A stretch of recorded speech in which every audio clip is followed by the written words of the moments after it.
자, 대표 유형 40번 특정 구간에서 극값을 가질 조건은요. 우선은 배경에서 우리가 고등학교 1학년 2차 함수에서 근의 위치, 즉 근의 분리 유형이랑 동일하다고 보시면 됩니다. 그래서 그게 과연 무슨 의미냐라고 했을 때, 자, 우리가 2차 함수에서 이런 걸 좀 배웠을 것 같아요. 자, 이거부터 잠깐 살짝 선생님이 정리하고 들어가 볼게요. 자, 우리가 2차 이렇게 문제가 나오죠. 자, ax제곱 플러스 bx 플러스 c는 0의 두 근이 서로 다른 두 근이 k와 l 사이에 존재할 조건은 이렇게 문제가 나오죠. 이렇게 나온다고 했을 때 우리가 얘를 2차 함수로 해석해요. 얘를 2차 함수로 해석해서 그 다음에 얘의 그래프를 그리죠. 얘의 그래프를 그린 상태에서 두 근이 존재하도록 우리가 두 근을 세팅해 놓고 그 두 근이 K하고 L 사이에 있다라는 걸 표시해줘요. 이랬을 때 우리는 여기에서 어떤 얘기를 해줘야 되냐면 우선 두 근이 존재해야 된다는 것에 판별식 T는 0보다 크다를 써요. 그 다음에 우리가 2차 함수에는 누구나 축방이 존재하죠. 마이너스 2의 분의 b로. 그죠? 그랬을 때 두 번째로 이 축방이 제시되어 있는 K하고 뭐 사이다? L 사이다 라고 말해 주셔야 돼요. 그 다음에 마지막으로는 K의 위치하고 L의 위치가 위에 있다라는 것까지 확실하게 말을 해주시면서 두 근이 존재하고 그 다음에 두 근은 K하고 L 사이에 있어를 얘기해 줄 수 있는 거예요. 그래서 이 세 가지의 공통범위를 구해서 끝내주는 문제가 됩니다. 또 우리는 비슷한 느낌의 문제 이런 것도 봐요. 어떤 것도 있냐면 똑같이 서로 다른 두 근이 있는데 한 근은 K하고 L 사이에 있고 다른 한 근은 L보다 크다라고 주어져요. 그럼 이런 상태에서 이제 우리는 얘를 가지고 어떻게 얘기를 하냐면 역시나 서로 다른 두 근이 존재하다는 것을 2차 함수를 그려서 알파, 베타, x축과 만나는 점으로 표현을 해요. 이랬을 때 K가 알파하고 L 사이에 K하고 L 사이에 알파가 있고 베타는 L보다 뒤에 있다라고 얘기를 하죠. 근데 여기서 중요한 역할은 바로 두 근 사이에 L이 있다는 거예요. 두 근 사이에 L이 있으면 굳이 두 근이 존재한다는 걸 얘기하지 않아도 되니까 첫 번째, 판별식 따위를 얘기할 필요가 없어요. 그런 다음에 두 번째, L의 위치가 축방을 기준으로 어디 있는지 애매하기 때문에 축방의 위치도 확인할 필요가 없어요. 너무 단순하죠? 그 다음에 이제 마지막으로는 이 K하고 L의 위치만 말해주시면 돼요. K는 위에서 만나고 L은 아래에서 만나서 FK는 양수고 FL은 음수야. 요것만 말해주시면 끝납니다. 그래서 두 근 사이에 뭔가가 존재한다는 이 느낌에서는 우리가 판별식과 축방의 위치는 굳이 확인하지 않아도 된다는 거를 인지하시고 들어가시면 될 것 같아요. 그래서 이 두 가지의 우리가 2차 함수에서 배웠던 근의 분리를 가지고 다음 유형을 풀어볼 거예요. 자, 문제로 가보죠. 자, 문제가 어떻게 적용이 될 것이냐면 이렇게 보시면 돼요. 3차 함수가 있고요. 마이너스 2하고 1 사이에 극대극수가 존재한다. 그러니까 이렇게 해석하시면 돼요. 마이너스 2하고 1 사이에 극대극수가 바로 프라임의 x축과 만나는 점이죠. 그러니까 프라임이 0이 되는 두 근이라고 해석을 해주시면 돼요. 근데 두 근도 서로 다른 두 근이 되겠죠. 극대극수는 같을 수 없으니까. 그래서 우리는 프라임식을 먼저 구하고 그 프라임식은 당연히 몇 차 함수가 되죠? 2차 함수가 돼요.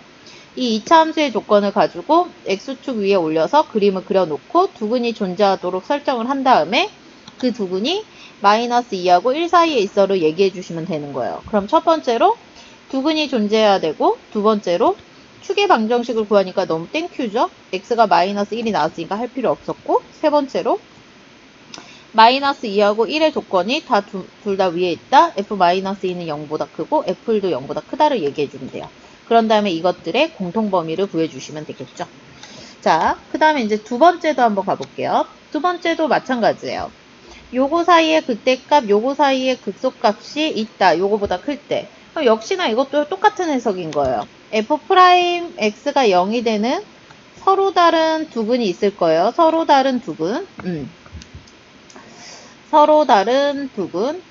두 두 근이 하나는 여기 있고 하나는 여기 있다라고 보시는 거죠. 그럼 역시나 여러분은 똑같이 f'x식을 먼저 구해주시고 그럼 당연히 2차식이 나오죠.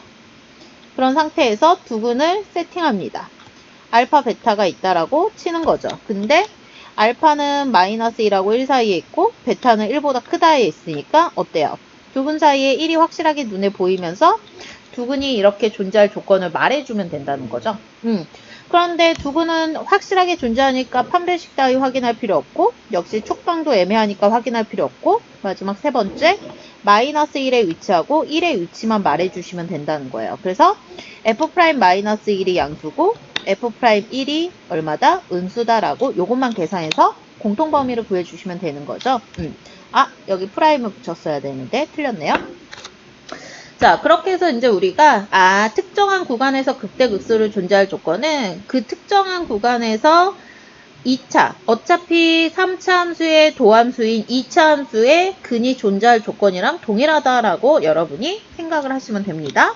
자, 지금 잠깐 스탑하시고 여러분이 다시 한번 그림 그려서 모양 잡고 계산까지 끝낸 상태에서요. 밑에 있는 유제를 바라봐 주시면 될 것 같아요. 그래서 선생님은 유제를 이어서 찍을 거니까요. 여러분은 잠시 정지 버튼을 눌러서 푼 다음에 유제까지 잘 풀리는지 확인하고 안 풀리시면 선생님의 영상을 유제까지 들으시면 될 것 같아요. 자, 유제 문제를 가볼게요. 지금 함수 fx가 요 사이에서 극대극수가 존재한다? 그럼 똑같이 해석하는 거죠. 프라임의 두 근이, 프라임이 0이 되는 두 근이 바로 요 사이에 있다라고 우리가 그림을 써서 표현을 해줍니다.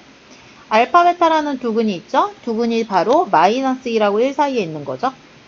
근데 이제 f'x의 식을 잡고 가는 게 먼저였는데 선생님이 순서를 좀 무시했네요. 그쵸?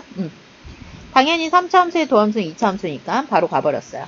그럼 첫 번째로 두 근이 존재해야 된다는 판별식 D는 0보다 크다를 쓰고 두 번째로는 축의 방정식의 위치, 미정계수가 보이죠?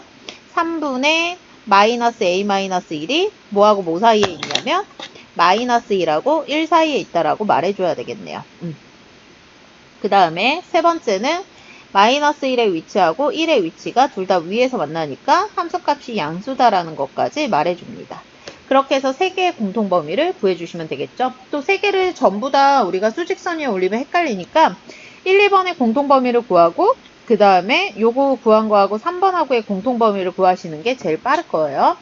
자, 계산은 선생님 안 해드리는 거 아시죠? 자, 그 다음에 두 번째 문제, 역시나 똑같은 문제죠. fx가 여기에서 극소값 같고 여기에서 극대값을 간다.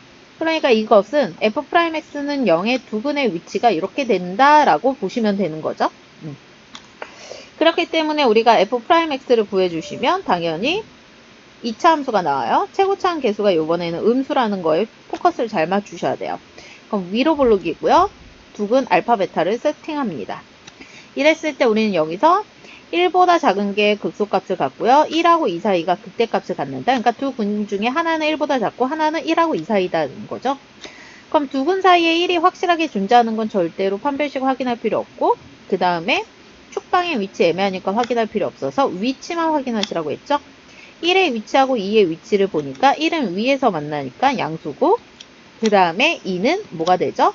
음수가 되는 거죠. 선생님 계속 프라임을 빼먹네요. 여러분 계산할 때 조심하세요.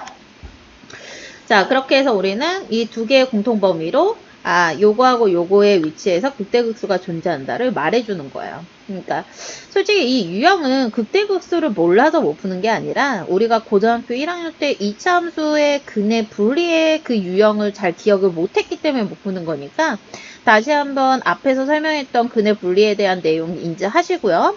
그걸 가지고 다시 한번 더 연습을 해보시면 좋을 것 같습니다.